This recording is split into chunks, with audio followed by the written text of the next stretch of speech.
Been Do it. fortunate enough to be a part of the Air Force. I was a fighter pilot by trade, but ultimately into the general officer ranks where we worked on national security, international affairs. I also was part of the requirements process where my job was to bring technologies from the engineering benches of America's industrial base to the warfighter. The insights that I can provide based on a lifetime of studying culture, studying geopolitics, and studying technology, and studying the art of competitive advantage, which is really the art of war, where you win by never having to fire a shot. We have moved from an industrial age model of defending our country into a digital networked age of defending our country. This warfare is not bullets, ships, tanks, and planes. It is information, it is economic, and it is a strategy to hide in plain sight. What I'd like to do, though, is frame the bigger picture of what's going on.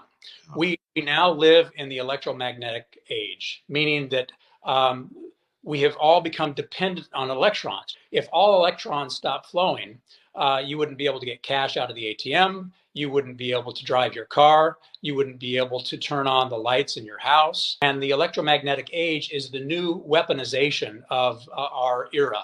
That if you want to dominate the electromagnetic spectrum, you have to do it from space. That is the ultimate high ground. Trump's effort of putting political capital behind the law that created a space force, why that was so genius is because it will be a wedge in history to protect us from what's coming in the future. But this habit of humanity to prepare for the last war and miss the important insight of how you prepare for the next war is a story as old as time. This is the number one lesson that you must learn. You have to listen to those people that can see the trend lines and the changes of trend lines of technology. The visionaries of our age are being mocked and ridiculed because they are not buying in to investing in the last war. Space power will change the game because it can dominate the electromagnetic spectrum and it can protect all the investment America has made. Think about space as an ocean. And that ocean is going to be filled with commerce. All kinds of companies from every country on the globe going around mining asteroids for gold and platinum. In fact, the closest asteroid to the Earth is closer than the moon, and it has $5 trillion worth of gold, silver, platinum. Space has the capability to actually beam energy Absolutely. places. Here's what you can do with solar power in space. And we know this because it's been proven. In space, you can take the solar energy from the sun that in space is really, really powerful and is not attenuated by the weather or the day and night cycles. And you can convert that to radio waves that are safer for human beings than even going out into the sunshine.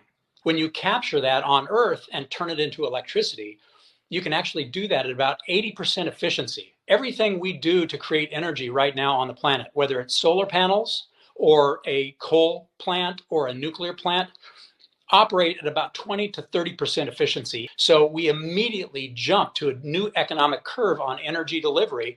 You can beam it from space with no terrestrial infrastructure, but you don't have to even send it to Earth. You can send it to any spacecraft in space.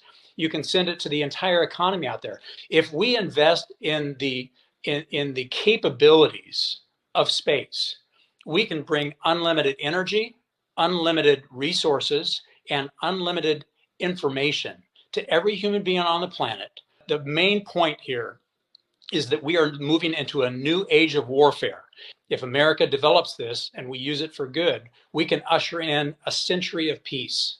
We need dominant maneuver, dominant energy, and dominant communication. Trump was the first president that came in that had the guts and the boldness to actually understand the consequences of not doing it and was willing to tolerate the ridicule. History will look back on this and it will literally be the wedge that saved America. The Space Force operates the satellites. It's the NSA that really is in charge of the information. This is a question. I was just on a show the other day. It's called Rug Pull Radio. They talk about Bitcoin, and I'm just curious. This is totally off topic, but blockchain technology, is that something you see a future in? I've spent a lot of time on that, and there's a whole network of people spending time on that, as you know.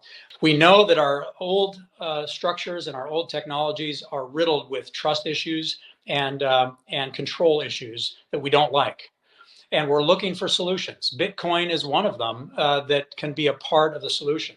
But there are brilliant people that have invented amazing ways of you communicating with another group of human beings. If the American people are not willing to educate themselves as to what you can start supporting and investing in and using, that doesn't steal away your independence, your privacy, and your civil liberties, but it gives you trusted communication where you can discern truth and you can communicate in a way where you know that your truth is not going to be distorted. The historians that will write the history books about this moment in time 100 years from now will basically say America had a chance. And the only question is, will we take that? Will we phone that friend? Will we take that lifeline?